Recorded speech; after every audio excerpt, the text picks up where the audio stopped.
Hi, my name is Artyom, and welcome to the first part of the F5 iRules LX tutorial.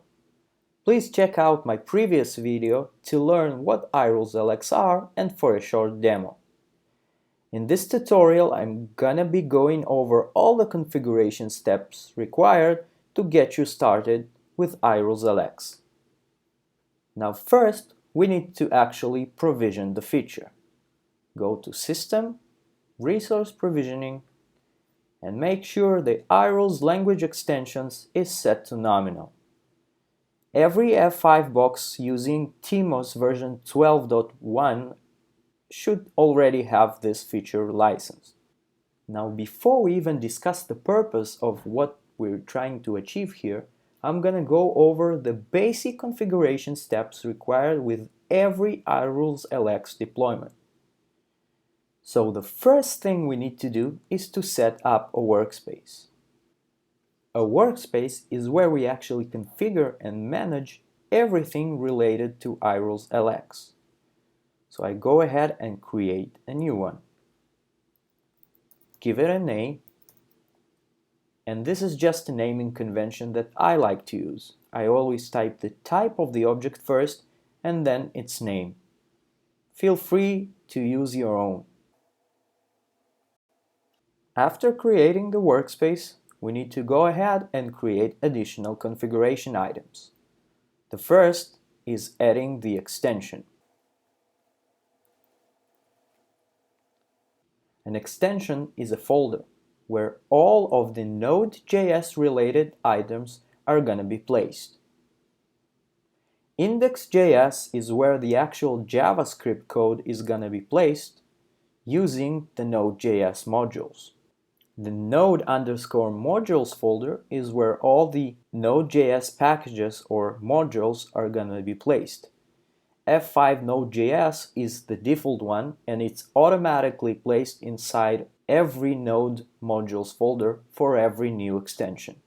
After creating the extension, we have to add an iRule.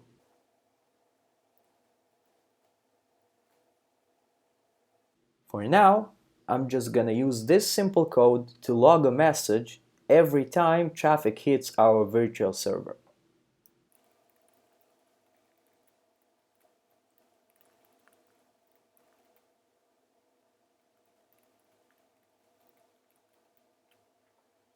Please note that this is a traditional TCL iRule.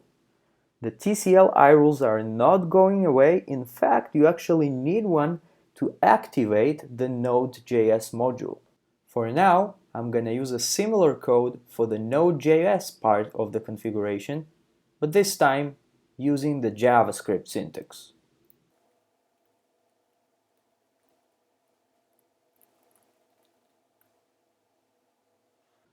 The next step of the configuration is creating a plugin. A plugin is actually a production environment running the Node.js processes for the extensions created in the workspace. Let's choose the workspace we created previously. Please note that only at this point, when I started the plugin, the Node.js process is running, and there are two of them because my box has two TMM processes, or CPUs in this case. Have TMM 0.0 and TMM 0.1. So two CPUs, a TMM process running for every CPU on the box. The important part to consider is that inside of a plugin, for every extension, I can set up a concurrency mode. Dedicated means that there is going to be a Node.js process running for every single TMM process on the box. So in this case, again, two Node.js processes are running. If I convert this to single and update the configuration, only a single message running a Node.js process is going to be seen in the log. I'll move this to dedicated for now, and we'll go back to discussing this setting later.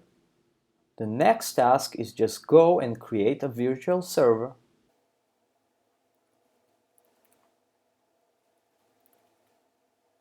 And this is a regular HTTP server. I'll use the default HTTP profile.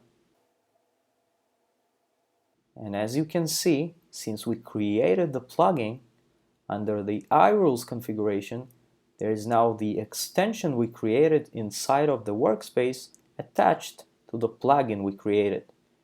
I can now choose and attach it to the virtual server and hit finish. At this point, accessing the virtual server will log a message to varlog LTM.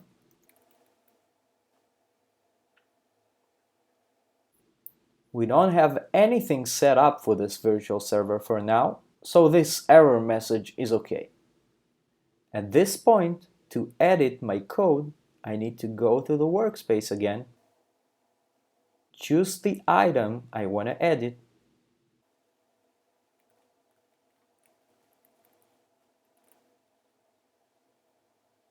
save the file, and as you can see, the plugin detects that the workspace it's based on has been changed.